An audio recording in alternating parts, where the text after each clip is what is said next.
Hi, welcome to Sandy's Palette. This is Sandy Risner. This is my YouTube channel called Sandy's Palette. I'm also a moderator with our Facebook group Junk Journaling World. If you're new to junk journaling, this would be a great group for you. Our membership ranges from brand new journalers to some that have been doing it for several years, more experienced. So we offer a variety for our membership. And when I say beginners, I don't mean just beginning or new to junk journaling. We have members that are new to paper crafting altogether. They've never scrapbooked or card making or any of those other paper crafting activities or crafts. So, in lieu of that, I mainly run the tutorials. So every Thursday, I have a posting called Tips, Tricks, and Tutorials. Try to offer something a little bit for, especially for the beginners, but tips and tricks even for those that have been doing it for a while. And hopefully they find those helpful. They may already know about some of them. So in each posting, there will be the original tutorial like I'm going to be doing now. And then I'll also have one with just the tips and tricks. So if you are an experienced junk journaler, that you can just go and video watch that. And hopefully everything that I put in there is already in the tutorial, unless I think of something that I didn't mention. I may add in. So plus it's also a good reference later on for you to go back to. We will be on our site finding a place to put all the videos in one spot, so you won't have to go through the main page searching for those posts. Hopefully there'll be a library. We're working on that right now. We've only been active, we're into our second month, so we're still trying to build a lot of the foundational things, as well as running events and swaps and challenges and all of those fun things that go with being in the group. The group also is great for sharing from other members. We encourage you to take photos or flip throughs of projects that you've made and sharing ideas and inspiration to each other. Okay, so with that being said, what I decided that I was going to start doing, because I've already done a couple tutorials and tips, but I wanted to start kind of from back to the basics. So if you've never junk journaled before, and even if you're a member of my channel, like I said, I encourage you to join the group. It's a lot of fun, and there's a lot of information and inspiration from our members as well. But I wanted to do a series, kind of, I'll say back to the basics, because there's a lot of terminology in junk journaling that you may have never heard before. If you're not familiar with bookbinding or any of those kind of things, a lot of it, the terms are just kind of confusing, or some things like ephemera are used very loosely. So I'll get into that more later. But I wanted to start the series out trying to do it in a kind of chronological order that would make sense. So I'm starting with the first series is going to be about signatures. A lot of people ask, what is a signature? So I'm going to try to keep these segments short. So they'll run over the series on signatures. Will run over a couple weeks. And take, try to keep them as short, but as much content as I can, information that is useful. Okay, so let's get started. What is a signature?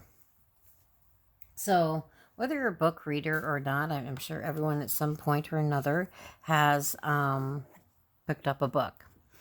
And if you look at the construction of a book, you'll see, here's an older book, but you'll see that, or hopefully you can see, I'm going to turn my light on, so hopefully you can get a really good look here, okay?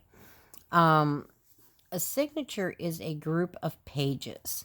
So if you see here, like here's a group here, this is the first signature, okay? And then the next group, which looks like it's a little bit bigger, you can see where it's folded, and that's another group of pages. That's another signature, okay? Now, this is an older book.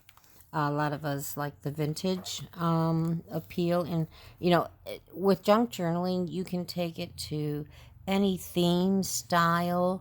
It's an endless possibility. So you have so much opportunity to be creative. And I just want to say for a lot of things, I want to say some general guidelines in junk journaling, but really it's whatever you want it to be.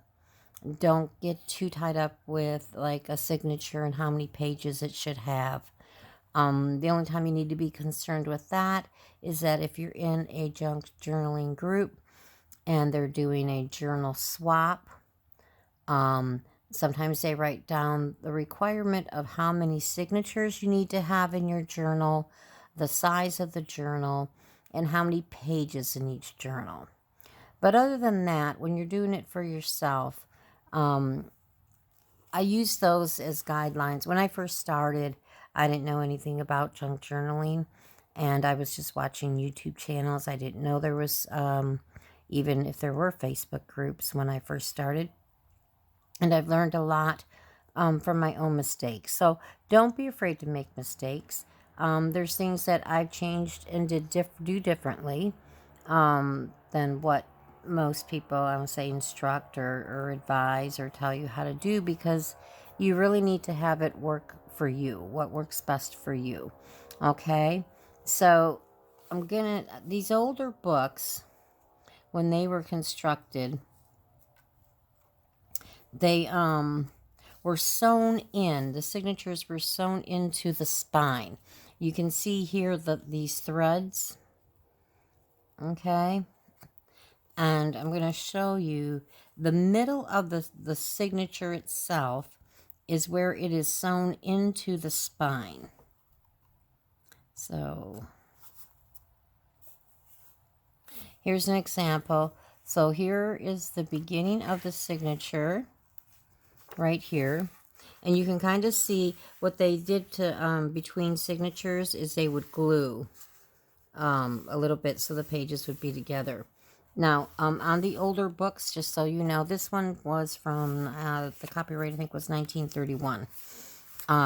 They're great because they have a brown tint to them. They're aged, so they go great with, shabby chic or and the more antique type themes.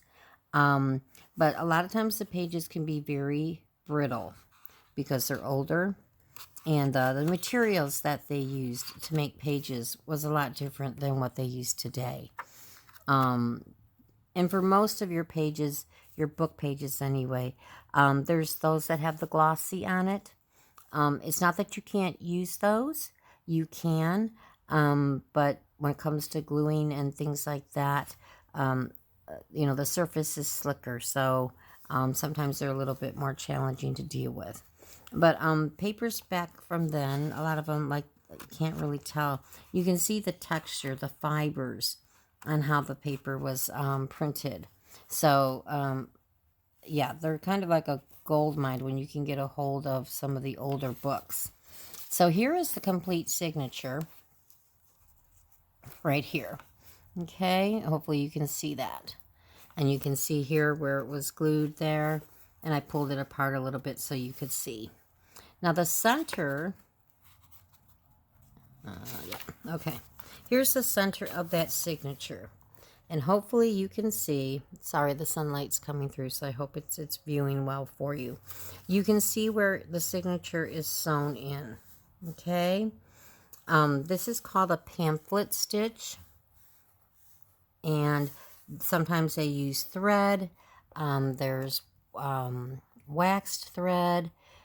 You can use embroidery floss. There's a variety of items that you could use.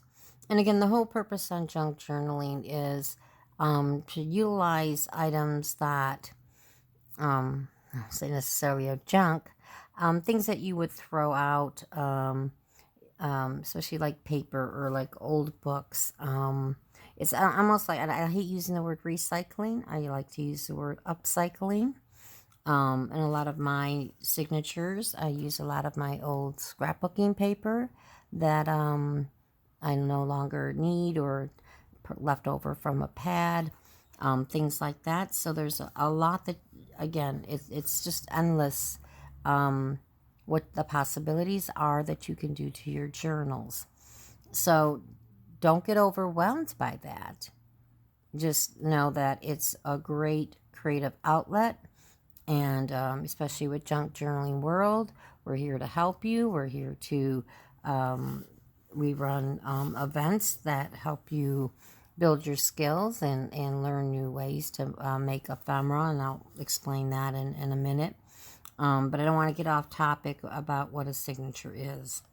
So when it comes to this, it's easy to cut the threads and then get your sheets out. You'll see here, like at this point, I just wanted to take one page out. I tried to tear it out. It doesn't tear. Again, it's very, very brittle paper. Okay, you can see where the binding's coming apart. And a lot of them we call gutting it. We cut the journal page, the book pages out, and then you can use the book itself as a cover for a journal.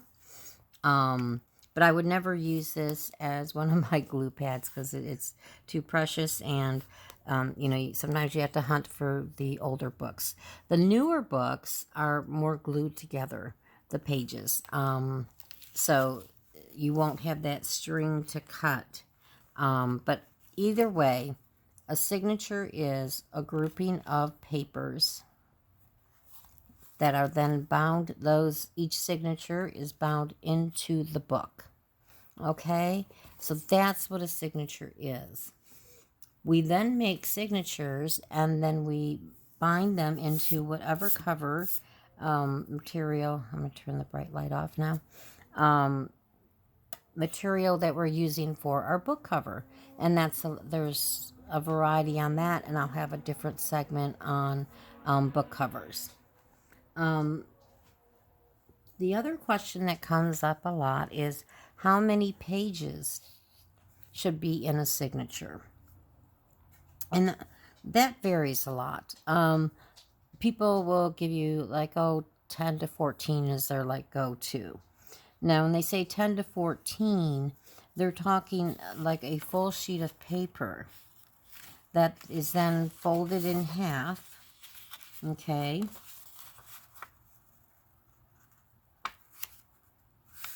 Like so. And then you would take your bone folder, and if you're new to paper crafting at all, bone folders come in different shapes and different. This is a plastic.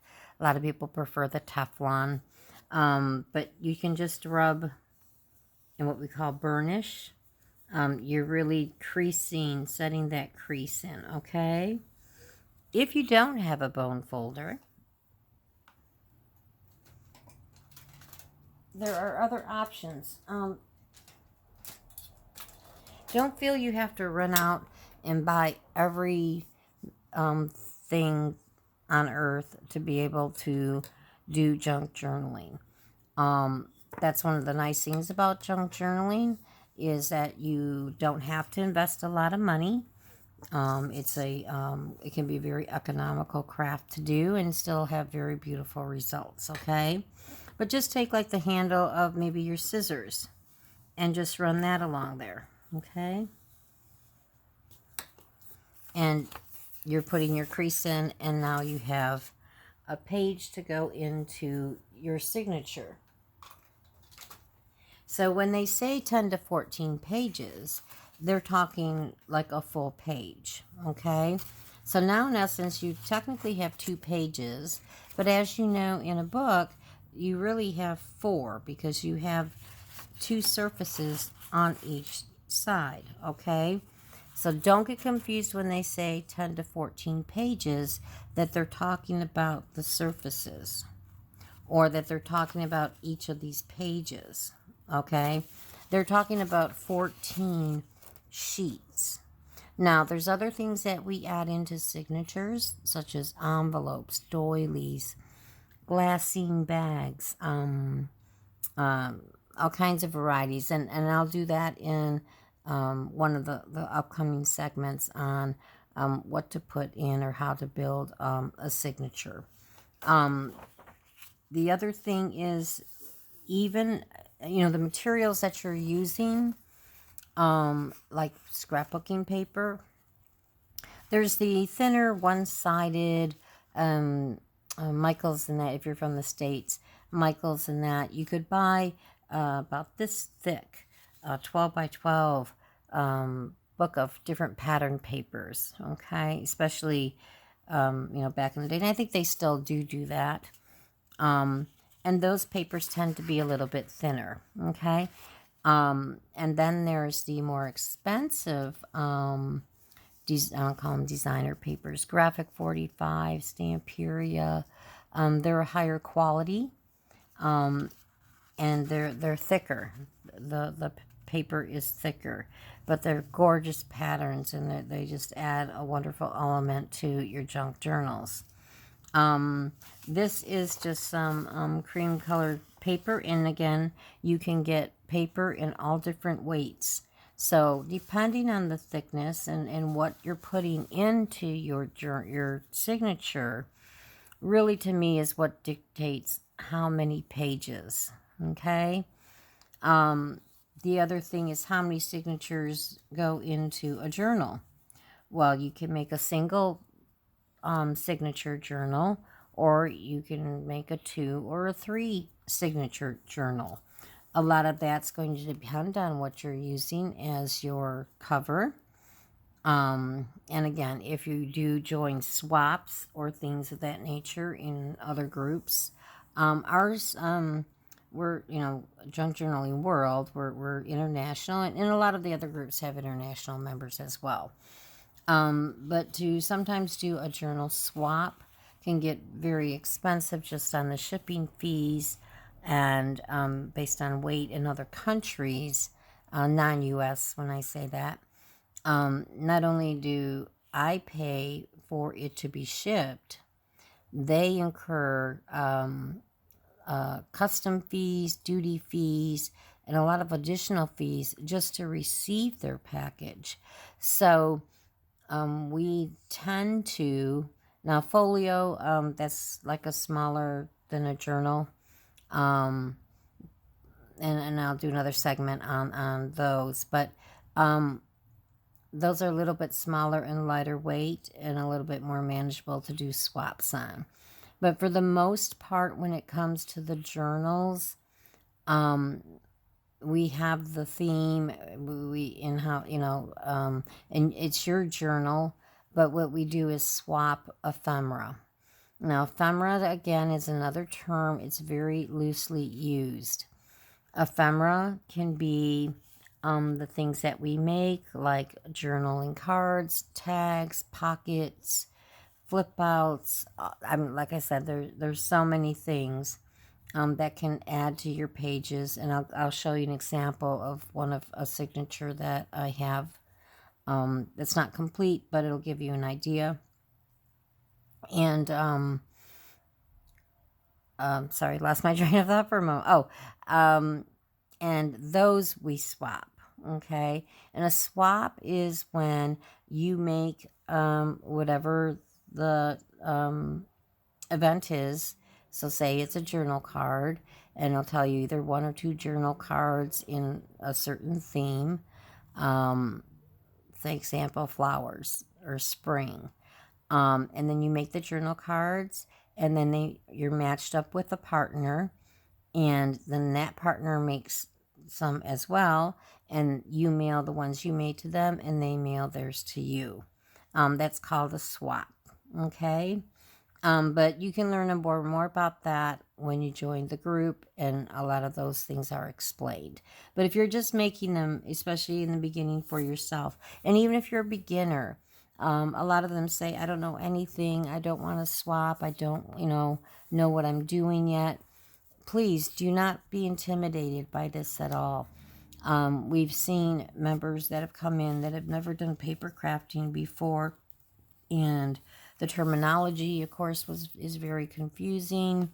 Because the other thing that ephemeras used loosely is what I like to refer to as embellishments, things to decorate.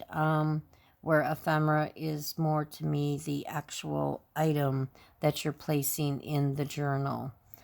Things that you decorate those items with, people reference that as ephemera as well. So it's kind of used very loosely in the junk journaling world. So I try to just to, especially for beginners, to differentiate by saying embellishments. But a lot of it you will hear us say ephemera, and again, it's very loosely used. So back to the signature. So I'd like to say that there's a set number. It's whatever the materials you're using, the size of your journal, and what's going to fit best. Okay? And so, just even if I worked with just this kind of paper, the thinner the paper, of course, the more pages you can get in your signature, and the more signatures you can get in your journal. But again, it depends on what your goal is.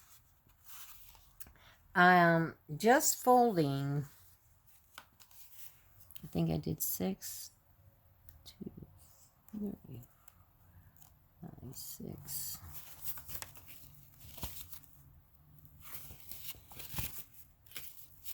Okay, so here I have 8 pages, okay? Just 8 pages. Okay? And it's a very thin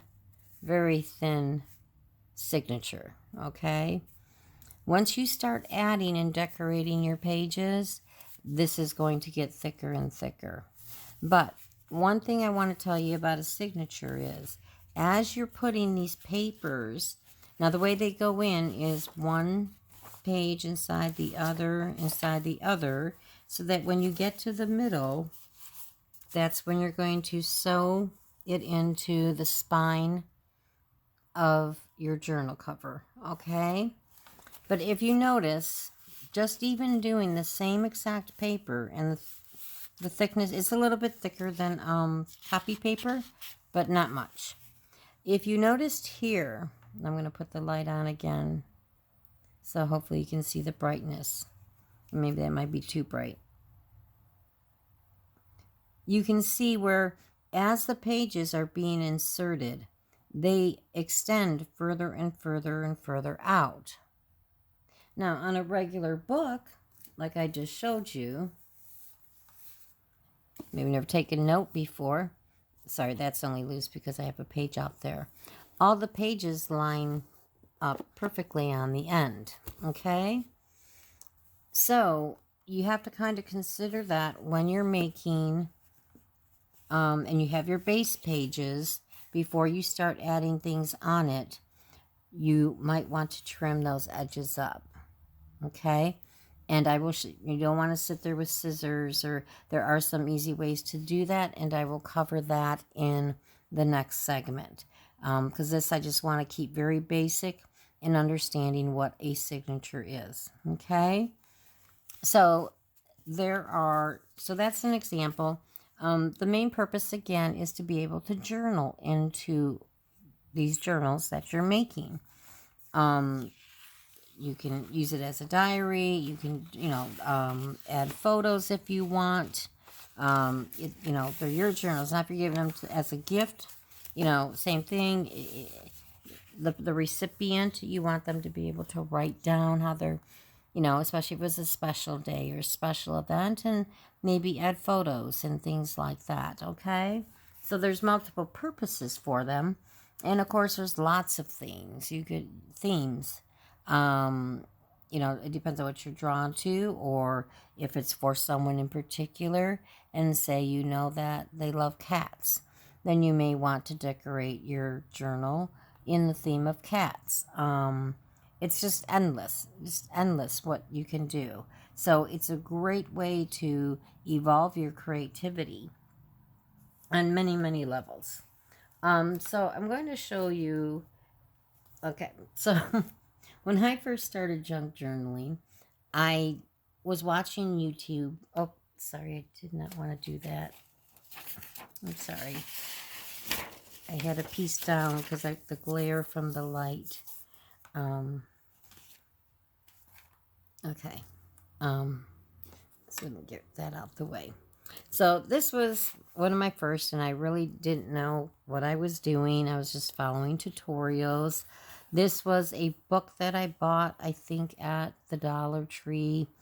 Um, you know, you can get them at Salvation Army sometimes for even 50 cents. Um, the old thrift stores are great for finding gems like that older book. Or you can also go to antique stores and not, and but you're going to pay a little bit more for them. But if you're just looking for basic, and we use book pages a lot in building ephemera, in the book itself. So, and we use them for what we call glue books. So when you're making the ephemera, sometimes I'll use glue sticks, and that'll be another segment on glues, because you want to keep it as thin as possible, your ephemera, but you also want it to be, beautiful and add um, to the beauty of your book. So, again, this was, I think, the first one that I did, not really knowing what I was doing. I was using up some of my 12 by 12 scrapbooking paper.